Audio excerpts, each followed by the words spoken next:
recreational pot legal in Colorado and medical marijuana legal in Oklahoma and coming soon to Missouri, Kansas is nearly surrounded by states with access to pot. So what does that mean for Kansas? Some are simply packing up and moving out. I always said, I'll never move to Missouri. But Don Murrell's sentiment began to change last year when voters in Missouri approved medical marijuana. Missouri became the 31st state to approve it. It's a painful subject. So here's my main pain medicine. It's fentanyl. The Centers for Disease Control lists fentanyl as 50 times more potent than heroin and 100 times more potent than morphine. They had me on 2,000 micrograms of fentanyl for every 4 hours. For how long? For about 3 years until... You were on fentanyl for 3 years? Oh, I'm still on it. In the late 90s, Murrell suffered a back injury. She had 2 surgeries that eased her pain for about a year. When her pain returned and worsened, she underwent more surgery. My last one was a 3-level fusion where they put rods and cut me in the stomach and the back. In all, this mother and grandmother has undergone 6 surgeries. Today, she has permanent nerve damage and several herniated discs. Her constant pain led doctors to prescribe a litany of opiates, including the fentanyl patch, liquid morphine, fentanyl lollipops, and oxycodone. On top of all that, she takes nausea medication because all the opiates were making her sick. I'm wondering what it's doing. You read the side effects. I don't understand how my body is not just falling apart. So she began searching for an alternative. I saw people saying, I got off all my meds. I'm weaning off my meds. I'm like, how? They said cannabis.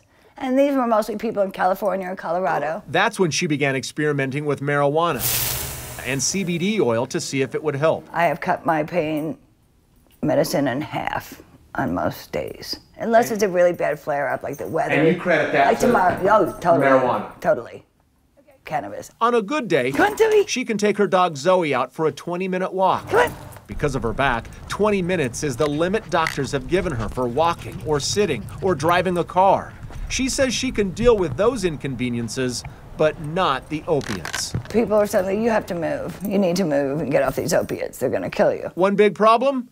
Turning to marijuana to help wean her off opiates is illegal in Kansas.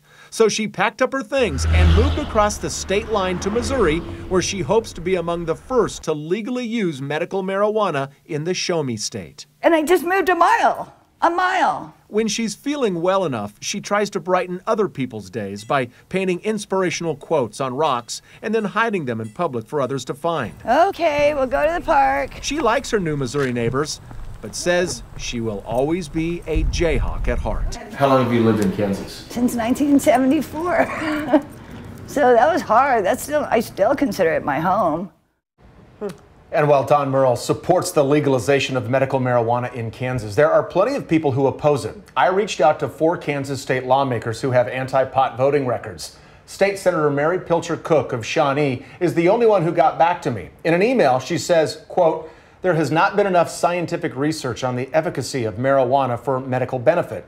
While it may seem harmless to many, it could have a lasting and profoundly harmful effect on our society as a whole. Kansas should sit back and watch what happens in other states instead of jumping into unknown floodwaters."